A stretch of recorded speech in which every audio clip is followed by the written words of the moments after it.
My dad always tells this story about when I got pregnant.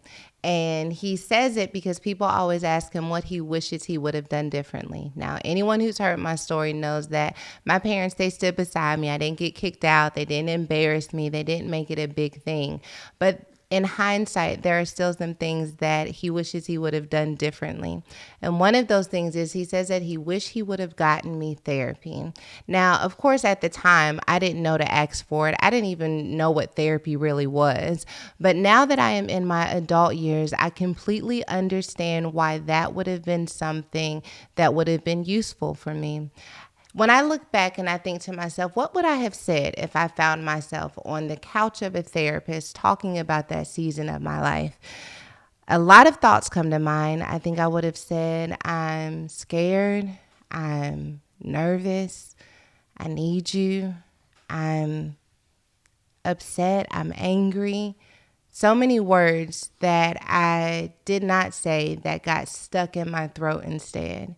And now, as an adult, as I am navigating my life and I'm having, the ability to tap into therapy and so many tools and resources, there are still some moments where I feel like that girl who's got words stuck in her throat. All of the things I couldn't say, didn't have the language to say, didn't have the space to say, it still shows up for me in my adult years. And I think to myself when I'm in one of those stuck moments, what is it that you're trying to say? In its most simple form, what is it that you are feeling? And usually it comes down to some of those same things. I'm afraid, I'm upset, I'm angry, I need you. Those tough conversations that we need to have with ourselves, I believe, are the beginning to us having tough conversations with others. If you don't take the time to sit with yourself and say, what is it that I'm feeling? How can I give this language? Even if it is the most basic language, even if it feels like the most dramatic language, I'll start with where I am until it boils down to what's really authentic. But you have to learn to release the words that are stuck in your throat. It is even more important that we do this, not just for ourselves, but also when we engage with other people, because there are going to be moments where they cannot be inside of your head and they need you to open up your mouth and share with them what it is you are experiencing and how you feel.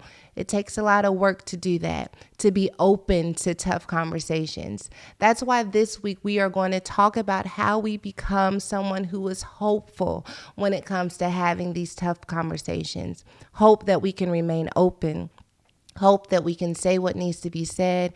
And I think even for me, hope that I can listen when I am on the receiving end of that tough conversation. If you're like me, I want to do all of the talking, but I don't necessarily want to do the listening. And yet part of my growth journey has been me coming to a place where I can hear tough things even about myself without throwing the whole me away. Girl, get you out the trash can.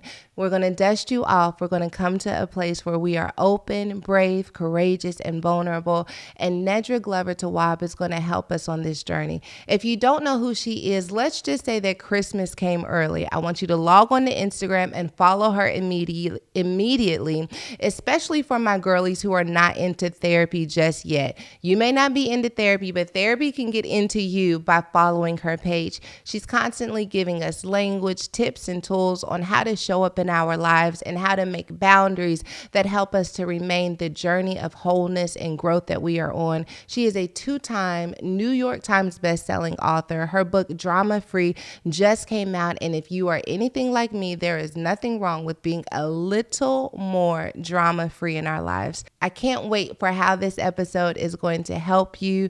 It's going to empower you. Most importantly, it's going to give you everything you need to be open to speak, open to listen, open to grow and evolve. So let's get ready.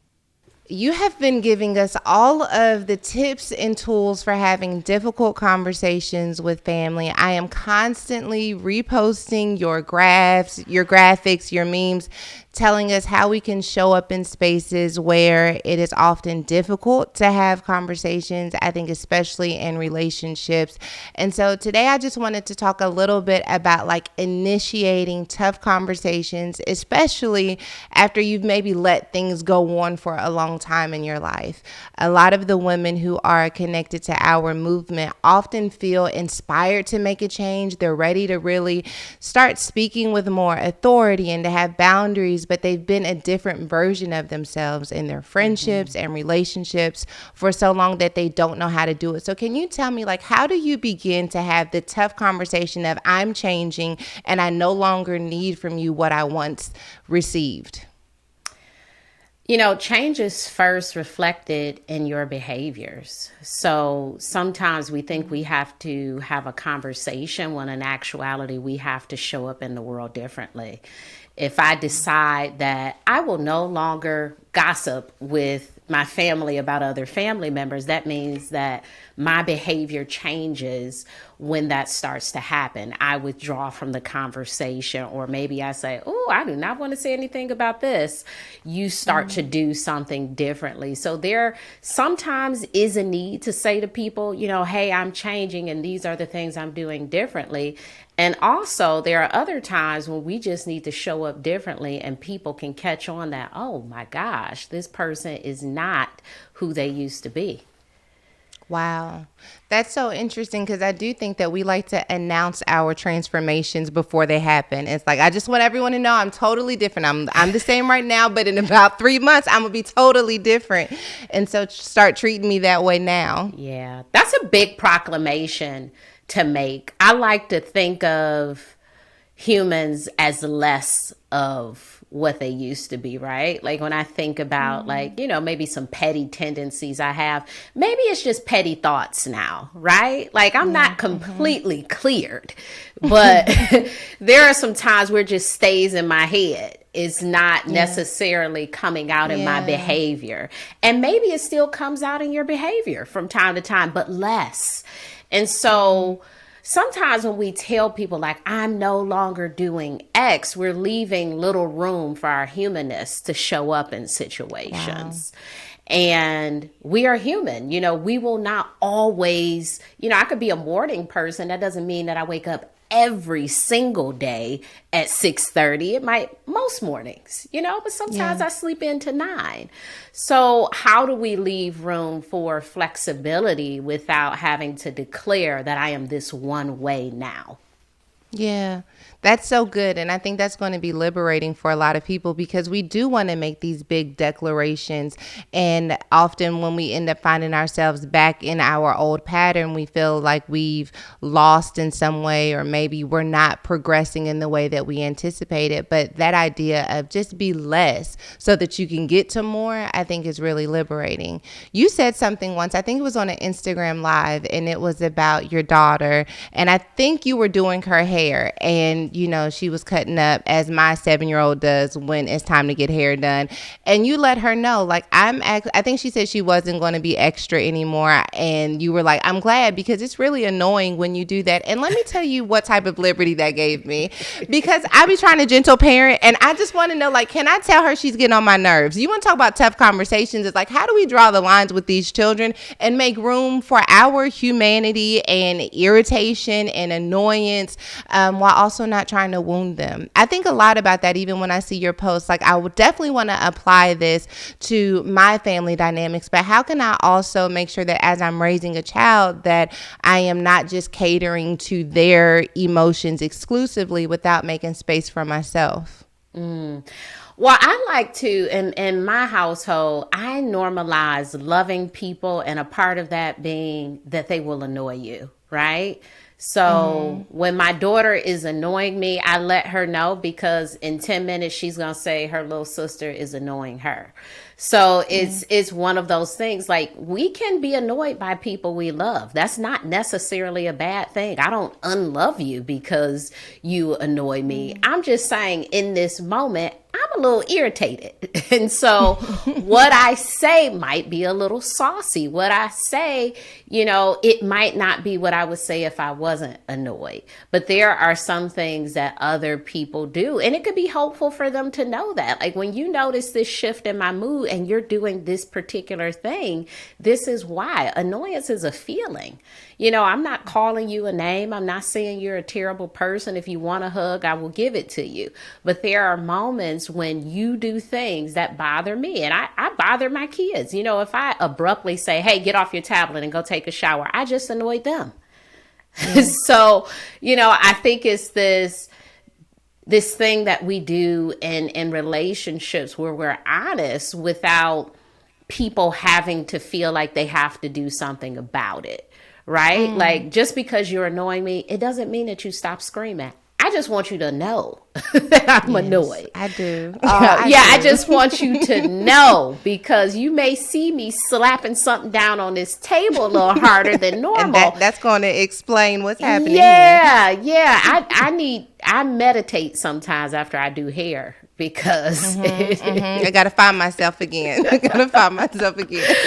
Oh my gosh. A part of it is, with the parenting that is more intentional that many of us are doing now, we have no concept of what that felt like as a child. And so for me, sometimes I'm like, girl, I didn't even have the audacity to sit here and yell and scream and be kicked out the hairdresser like you are doing. Like, I didn't have that freedom. And so when you're doing it, a little bit of it is like me misunderstanding what's possible.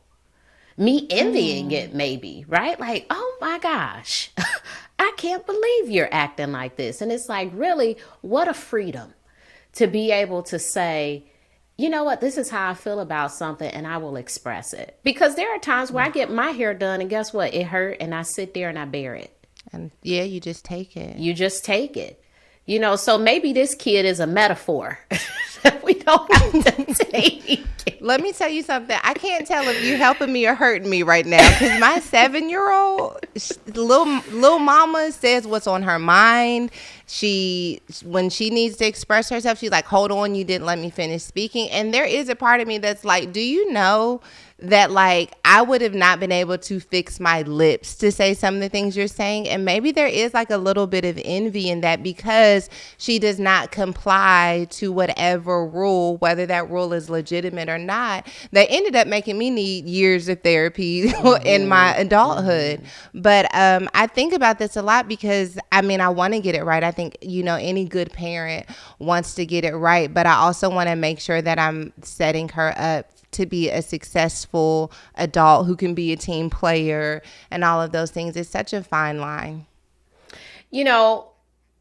I saw you recently having a conversation with your mother, and I thought, wow.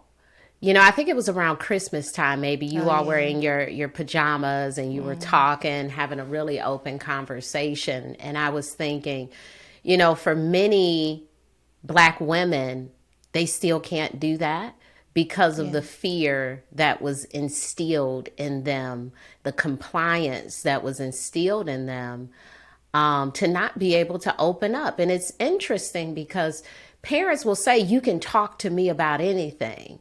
However, in their behavior, there is a show that actually I can't talk to you about anything. I can't feel anything with you. So when there are big moments and things that we need to discuss, we don't know how, because we haven't been able to yell when we was getting our hair combed.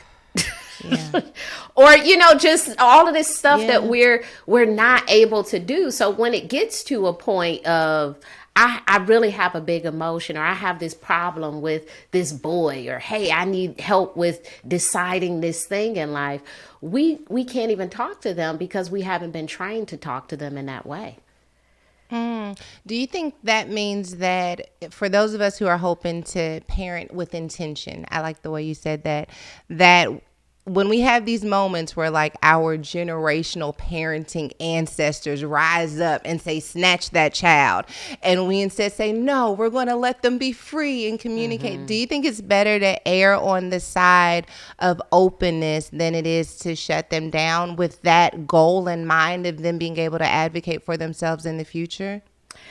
I Absolutely. I think, the first half of my career, I worked with kids and teenagers. And the things that they talk about is probably a lot of stuff that we thought about as teenagers, their friends, tattoos, dating, that stuff. And it's really um, harmless, but they need to be able to express it. And what I noticed that parents would do, you can't date nobody, you can't get no tattoo, or you could do a lot of conversations about something without having to say no, because once you talk to them about some things, it's just a conversation. Is not necessarily a goal. It's, well, what would Yeah. you want one of? Where would you want it? Now, what kind of job do you want? Ooh, have you ever seen somebody, just asking them questions, not saying you can't do it, but people can talk themselves out of things. Kids and teenagers Yeah. are very reasonable and thoughtful human beings. And if we allow them the space to have conversations and opinions, you'll be surprised of the good decisions that they can make. That okay, that's so strong. I recently moved back to Dallas. I was living in LA with my husband for 8 years, and Dallas is the city where I was raised. It's where my dad built his ministry, and I got pregnant here. All of these things exist here, and so being back here has been me kind of like understanding from a more holistic perspective some of the trauma and silencing that was required in order for us to like present this picture. And I think that I am learning that that silencing really has been something that I'm like learning to undo in my own relationships and really using my language to show up. So I am applying it to like my 13-year-old daughter and inviting her to have a dialogue with me.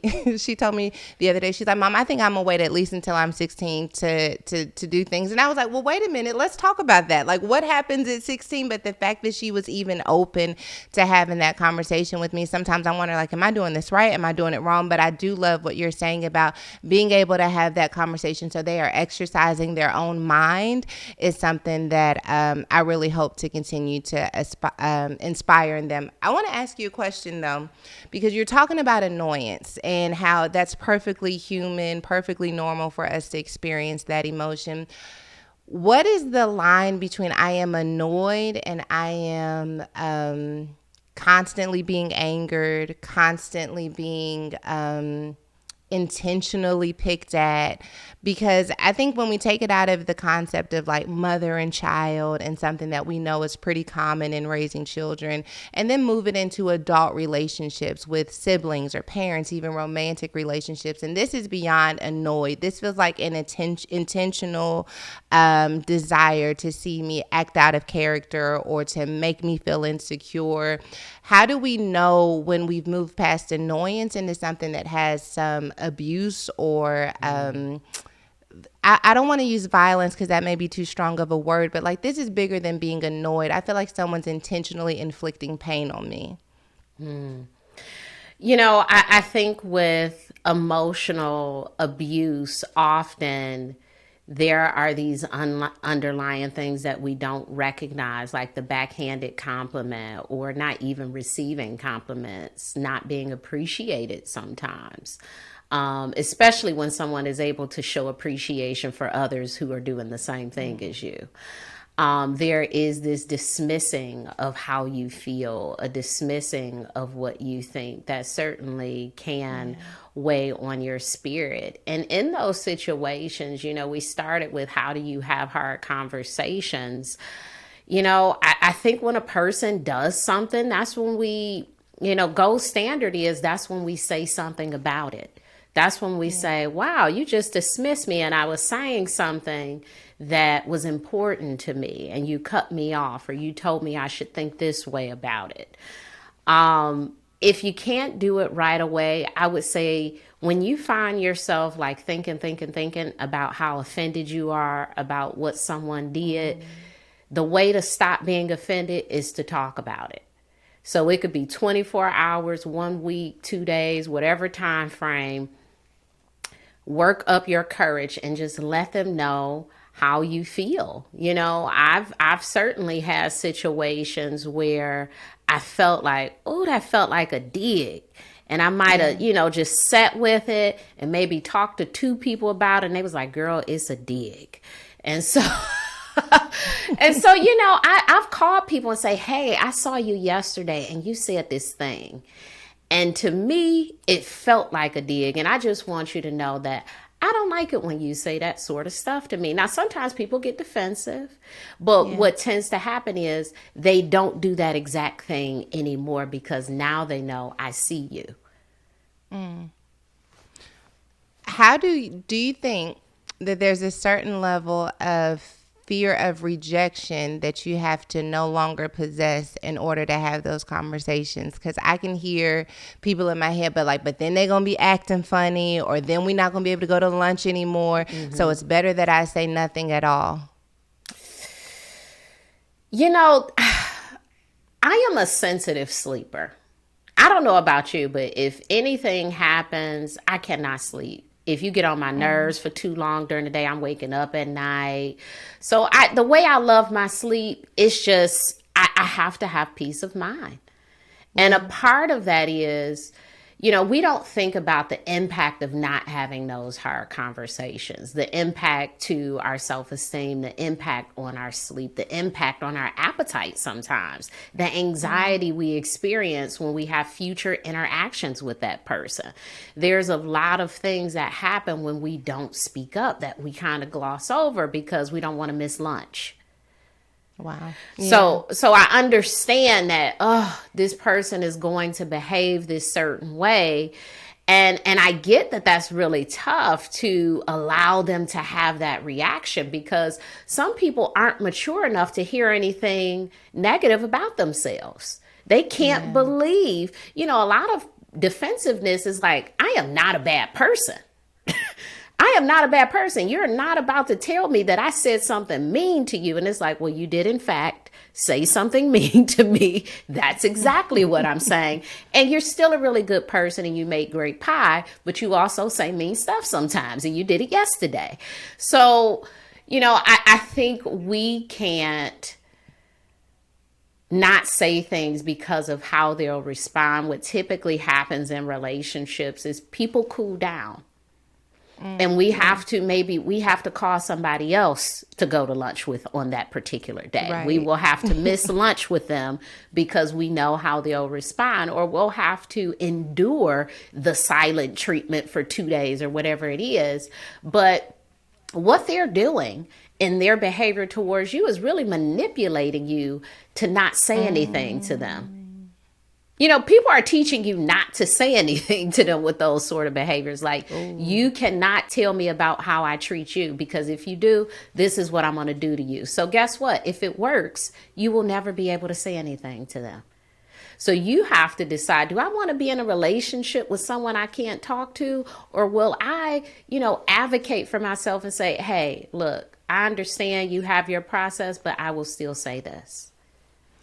Okay, so I should have known that this was probably going to be like somewhat of a therapy session, because that's what you do to us all day, any day. So, I'm going to go ahead and throw myself on the altar, because I'm definitely one of those people. I feel like I've grown a lot, but I do feel like I'm one of those people, used to be one of those people who struggle with, like, anytime someone says something bad about me, now I think you're saying I'm a bad person. I don't know that I would necessarily verbalize that to them, but I think I would internalize any level of criticism as you telling me, like, I'm not a good person or I have failed. I think it's rooted in a lot of, like, childhood things. And so I think, how do we become the type of people who can separate from this idea of being perfect, or like acting in a way that never offends, or not being accountable for the moments where we did say something mean or we did say something immature, and hear that feedback without responding? Well, I don't know if we can respond without being defensive, but like, how do we open up in such a way?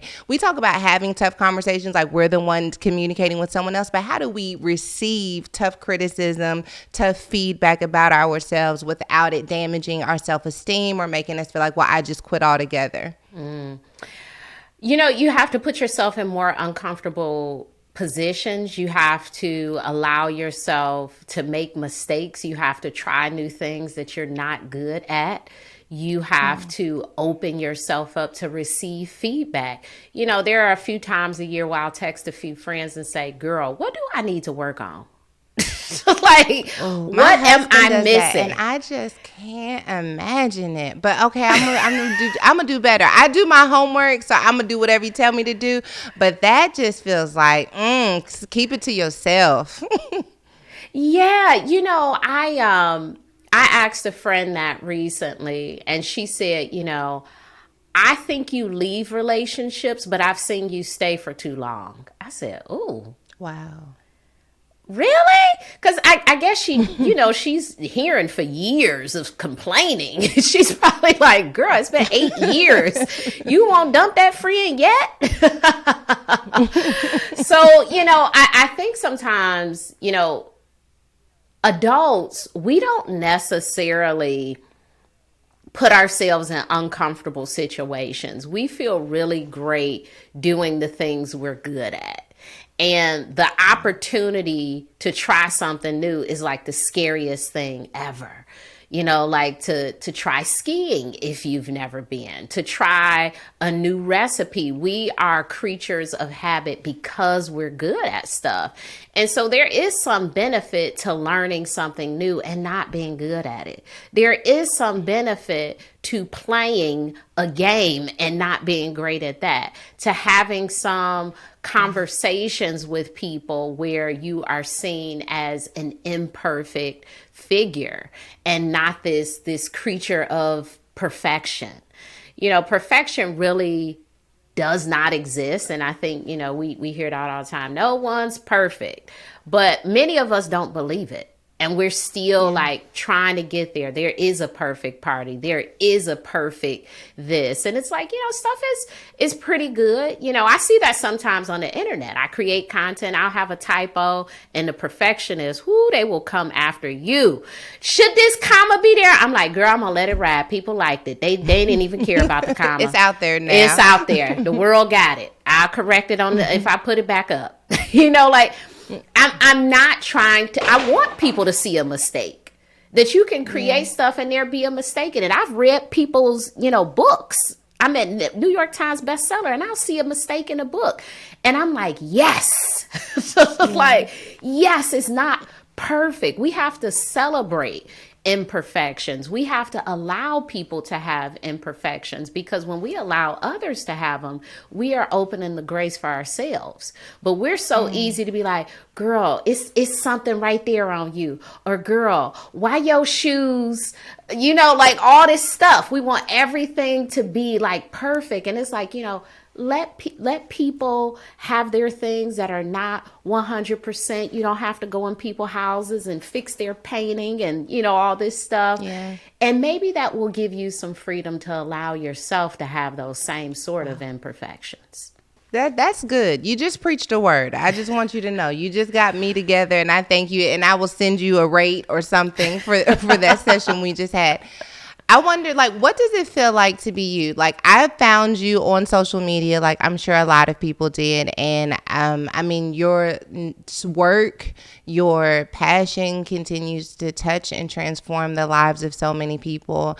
And I know when people meet you, they think that things have like always been the way that they've been. But do you feel the sense of, popularity, influence that you have?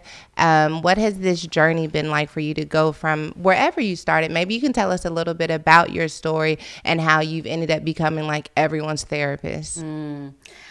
Well, I am a little girl from the east side of Detroit, and I did not grow up wanting to be a therapist, but I definitely grew up around a lot of people who needed therapy.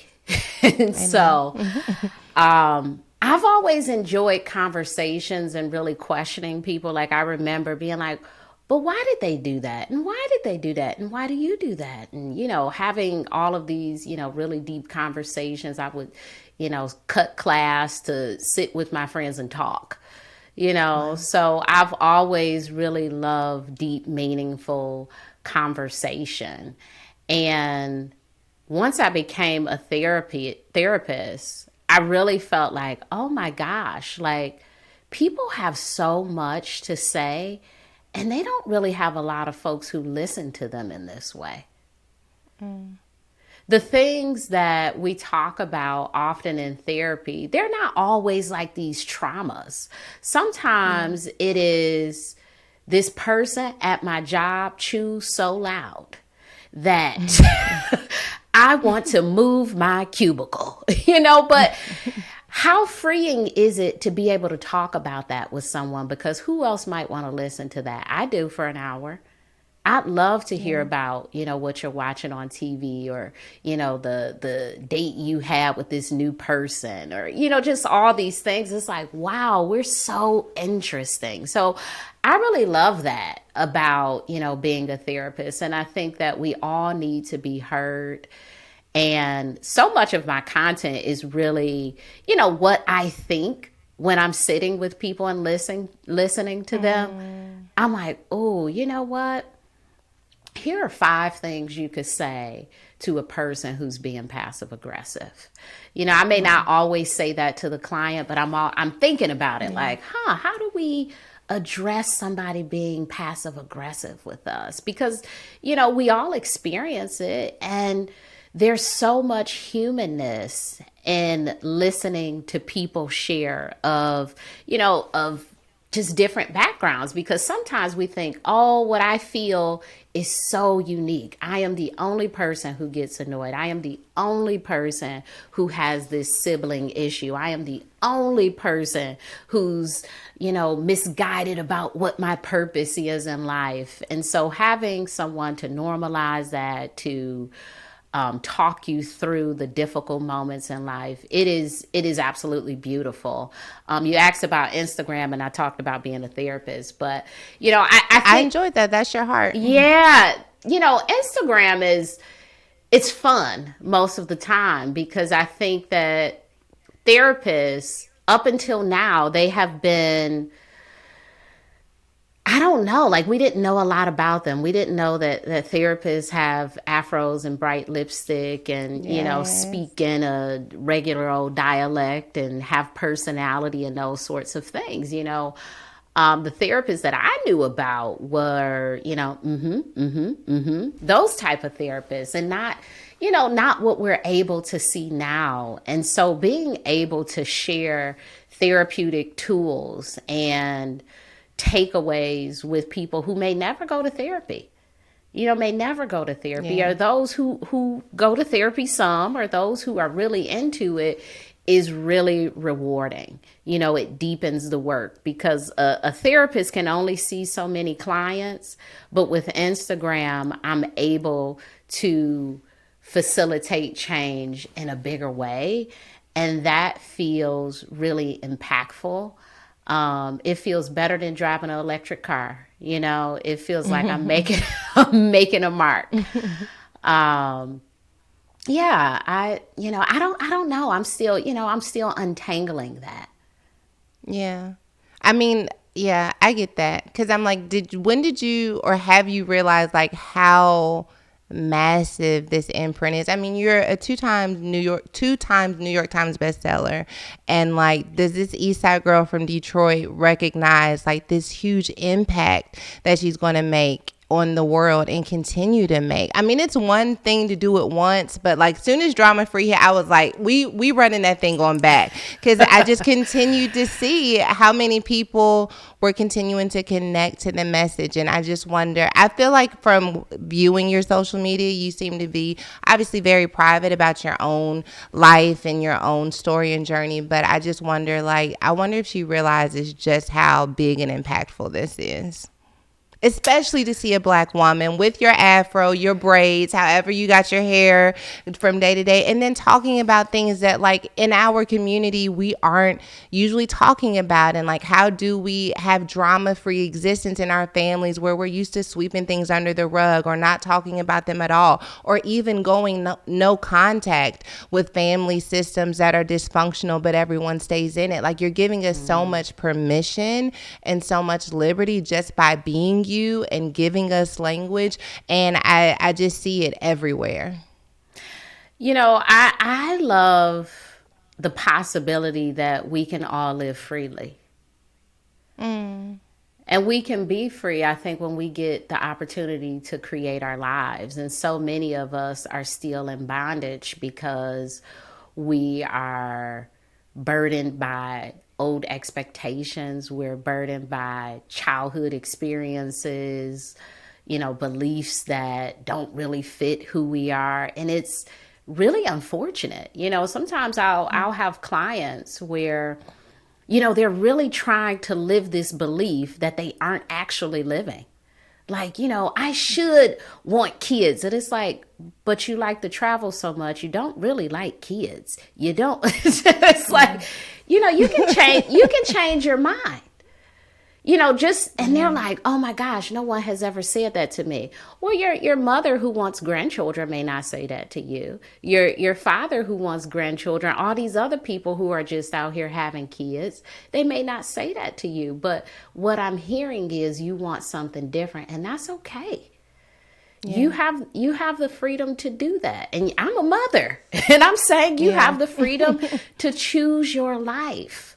But what a beautiful thing to be able to say, this is what I want to do. And I understand how I was raised, but I'm choosing my own path. Mm. Okay, so I have to ask you, what woman has been the most influential for you in your journey of being free?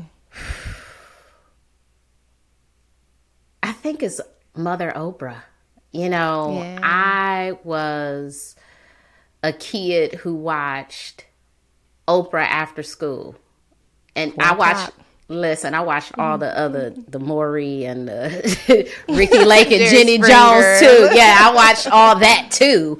But I watched Oprah, and the thing she talked about on her show, like I listened to her podcast, which is old episodes of the Oprah show, and she's talking about this stuff that was so revolutionary at the time: emotional neglect and alcoholic parents and molestation. And it's like, wow, what is this stuff? And to see, a person who has such a traumatic story be able to build a life that is so different than where she came from was so inspiring. It's like, no matter how you grow up, there could be an opportunity for you. There could be an opportunity outside of this neighborhood, outside of these people, outside of these relationships, but you have to be open and willing to create it, and also upset some folks, because as you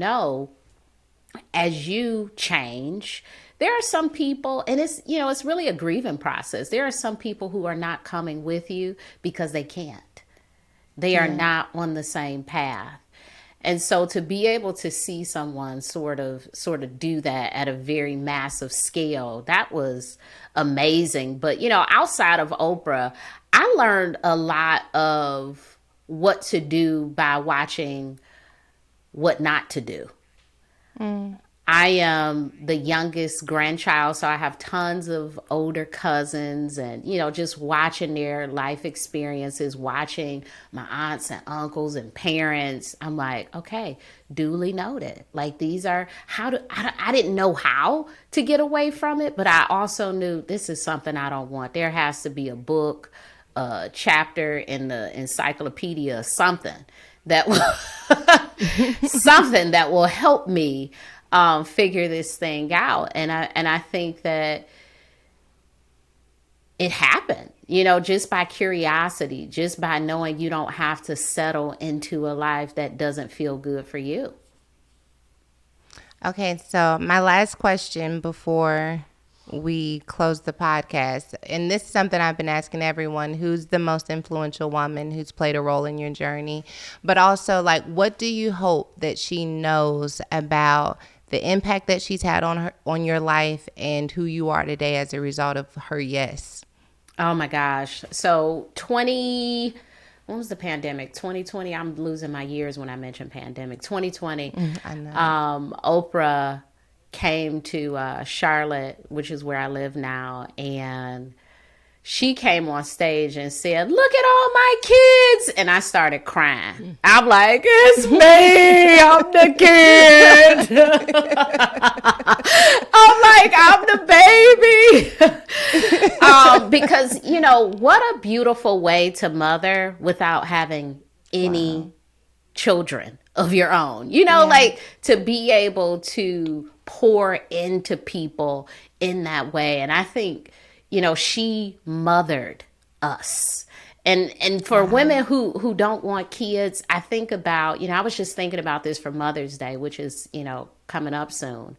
I want to do something with my friends who are mothers with children and mothers without children, because I think there's Yeah. something about being a woman that is just naturally mothering. There's something Yeah. about us that's going, help a little baby out. We going to take care of our friends. We are going to take care of our partners. We will nurture. There is something in us to care. And so I feel like she had that in her to care in a very big and massive way. Wow, that's so good because you're right. There are so many people. I mean, who are like that is definitely she was Auntie Oprah before calling people auntie was like a thing, and mother to so many.